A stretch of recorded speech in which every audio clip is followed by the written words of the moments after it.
I'm going to be stripping down and servicing a Daiwa Sl30sh. You can see here that it's got a bit of salt on it. It's not been used in a long time. To be absolutely honest, I put this in the bottom of my bag and I forgot about it. All I need when I'm servicing is a set of screwdrivers, some warm soapy water, a little toothbrush, and this is just silicone grease. In some areas you can use WD-40, in others you use the grease. I'm just going to show you how I really quickly strip it down, the parts that I spend like specific attention to, and the parts that just need like a quick once over.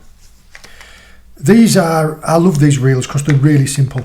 All I've got on one end is you just take the screws out of one end. I always like to, whenever I'm taking things apart, is you always keep everything in order. So the 3 screws that you take out on one end, put them aside. And the screws that you take out the other part, you put them in a different place.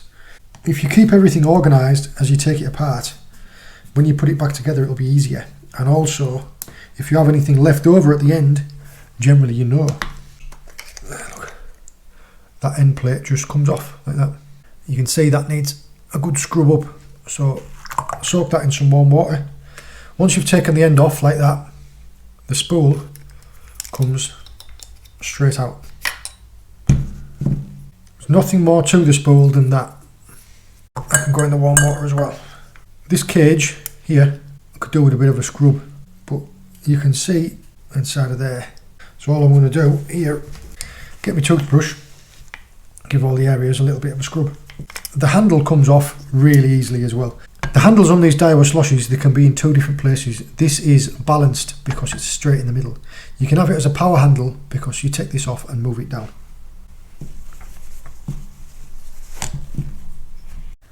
There. Take all the old grease off and it's still fine. Once that comes off, that's how I mean that you can have it as a power handle. Whenever you take washers or things like that off one of these, you need to make sure that you always have the right orientation when it goes back on.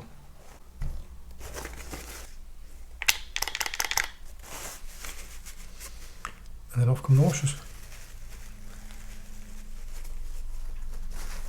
So because I had that one on that side and those 2 on that side, when I lay them out, I will lay it out like that. So it might seem like common sense, but it's the simple things like that that'll keep you right. And these also, they aren't entirely flat, they are slightly curved. And when they came off, they were slightly curved facing each other. So they curved in like that. If you put them both together, they'll both fit like that, or like that, or even the wrong way around like that. They want to be like that so that there's a bit of a spring in them when you tighten them down. Most multiplier reels will be roughly the same design. They might have 1 or 2 little differences, but generally they are always the same technical design. There. As the handle turns, it turns this big cog, which turns that little cog, which is attached to the spool. Dead simple, isn't it? So you turn that, which turns that, which turns that, which turns this. I'll just give these a quick little scrub out because as you can see it's gathered a little bit of grime. That's where the little toothbrush comes in. I'll give it all a little bit of a scrub and then we'll put it all back together. There you go, all cleaned up. Those are the 2 ends, the 2 brass covers. This is the drag washer system, and what it has is it has fabric washers in between metal ones. Now that goes on top of there, that goes on top of there, that goes on top of there, and they all fit inside of there. You need to be very careful that you don't get any grease or any oil on those fabric washers, because basically what you would be doing there, the way that the reel works the drag is increased by squishing all of these together. So the friction in between all of those creates your drag. If you get any oil on there, you're basically lubricating the thing that you want to bite, the thing that you want to drag. So by getting any grease in there, you reduce the drag of the reel. And there's all your screws laid out. Top side onto the reel in there, and that's the back. The spool obviously has got an out to it. And there's your cage. Okay, nicely cleaned out. All we'll do now is we'll put it back together. First thing, put the covers back on the sides. The washers go together.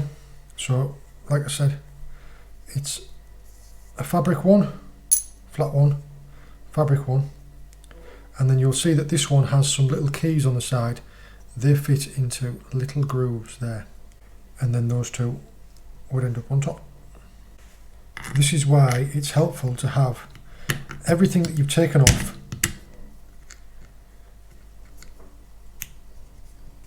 every time you took something apart, keeping it in order so it all goes back together again.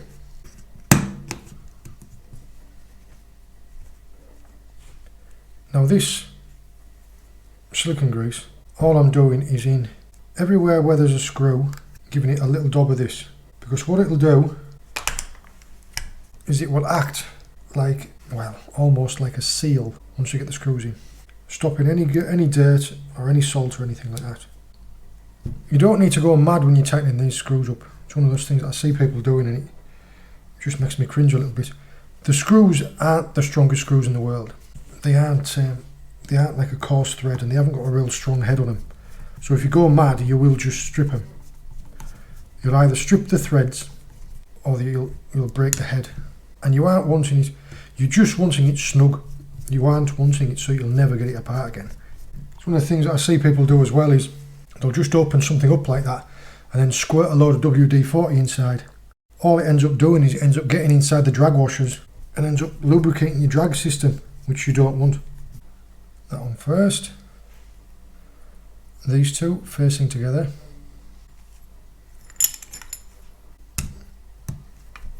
There you go. Now it's time for your handle.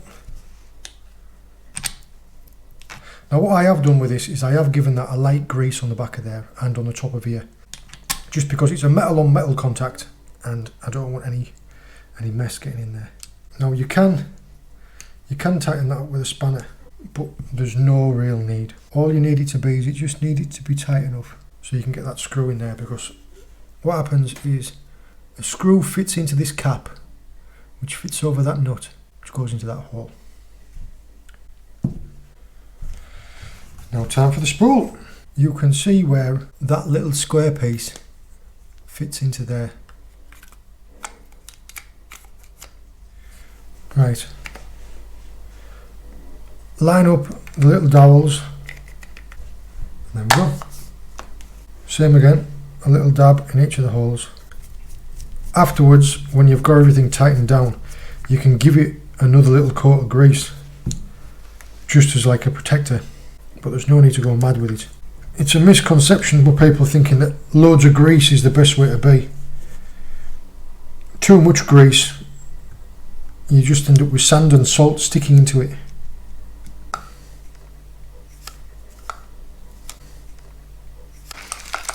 There you go. Bail arm on. Ratchet. Bail arm on. There you go. Perfect. Now all I would do was I would go around and just give each one of these a tiny little coat of grease on top of all the screw heads.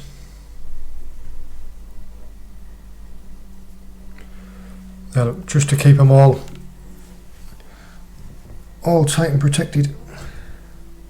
Nothing complicated about that at all, was there? And you're ready to go.